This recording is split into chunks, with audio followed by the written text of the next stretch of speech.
मी अनेक व्हिडिओज पाहिले नागपंचमीला तवा ठेवू नका, चिरू नका, असं आणि तसं बरंच काय काही सांगणार आहे.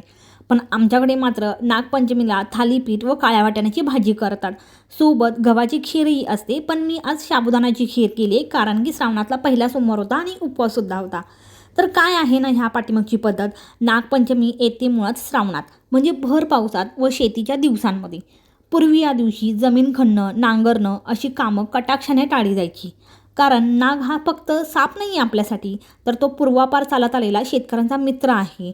भूमीचं रक्षण करणारा प्राणी आहे.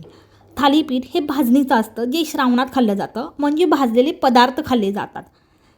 त्यानंतरनं काळ्या वाटाण्याची भाजी म्हणजे भरपूर असं प्रोटीन.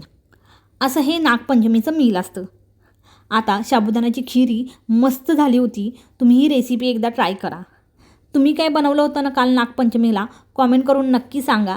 आणि तुमचं शहर कोणतं हेही सांगा, म्हणजे तुमच्या रूढी, पद्धती, परंपरा सगळं काही समजेल.